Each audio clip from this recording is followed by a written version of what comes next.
Que fait-on maintenant des produits qui restent au fond de la cuve après un traitement? L'Arméflore a installé un système qui permet à ces produits de se dégrader naturellement sans compromettre l'environnement.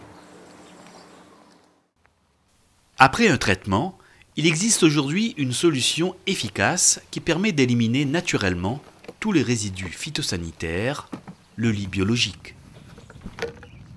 Alors ce dispositif est opérationnel, il est agréé par le ministère de l'Écologie et du Développement durable, comme plusieurs autres procédés. Cependant, le lit biologique, nous l'avons choisi parce qu'il permet de traiter les effluents de traitement de toute culture. Les fonds de cuve et les eaux de rinçage sont récupérés et dirigés vers ce qu'on appelle un lit biologique.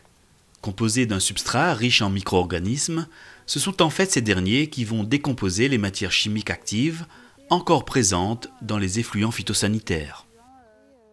Donc en fait, le substrat il est composé de 25% de fumier de poule, de 25% de terre de l'exploitation et de 50% de bagasse. Et en fait, ce mélange permet d'avoir un apport carboné, en sucre, etc. pour que les bactéries continuent à travailler et à se développer dans le substrat.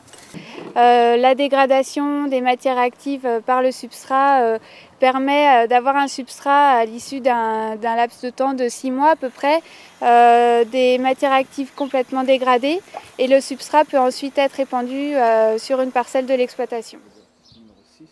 Après avoir bien nettoyé et rangé son matériel de traitement, la dernière étape pour l'agriculteur est de consigner dans un registre le détail des opérations qu'il a réalisées sur sa parcelle. C'est une exigence européenne pour la traçabilité, de noter tous les traitements effectués par l'agriculteur.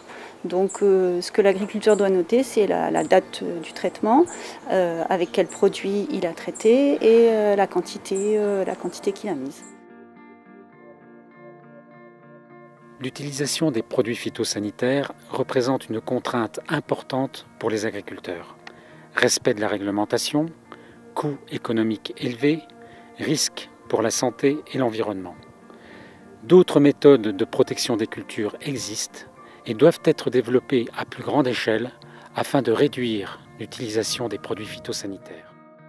Pour améliorer vos techniques de production dans le respect de l'environnement, n'hésitez pas à prendre contact auprès de la Chambre d'agriculture de La Réunion.